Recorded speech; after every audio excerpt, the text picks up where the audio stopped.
Now we're ready to start assembling our quilts. And what we're gonna do is we're gonna work one row at a time, and I'm gonna be working from left to right for each row. Now, what we wanna do is take our blocks and we are gonna put the back sides touching each other. So I'm going to have my top left square back to back with that next square. But let me go ahead and hop over to the machine and I'm gonna show you how we're gonna do each row. Let's get going. Now that we're at our machine, we're ready to get started. Now again, I'm gonna be sewing my squares from left to right in my lineup. So this is my top left square in that first row, and I have it facing the backs together with my second square. And again, I'm needing to be mindful because I want all my little dolls facing the right direction.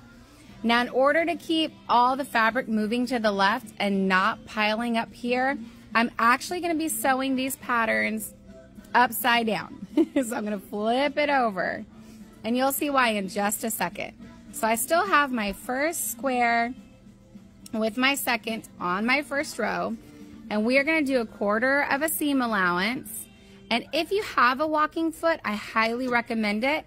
It is not required, but since there's so many layers, it will make it easier to get through all of this.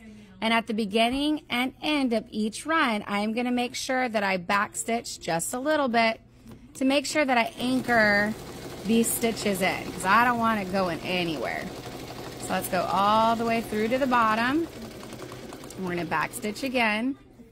And then now you'll see when I open it, we have our little raw edge here. Ton. And we have both of our cupies facing the right way. So let me get it back where we were.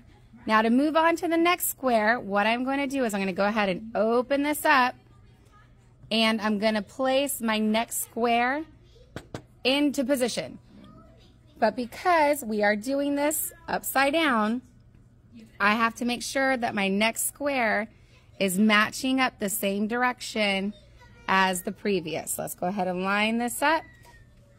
And we're going to do that again. And we are doing this on repeat all the way until we get to the end of our first row.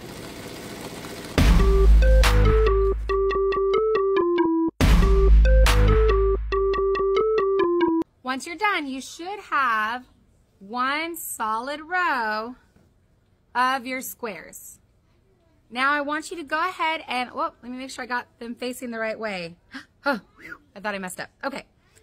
Double check now that you got the directions right or wrong, because if you did one upside down, now's the time to rip it and fix it. It'll be much harder later. But we're going to do this step on repeat until we have all of our individual rows set and ready to go.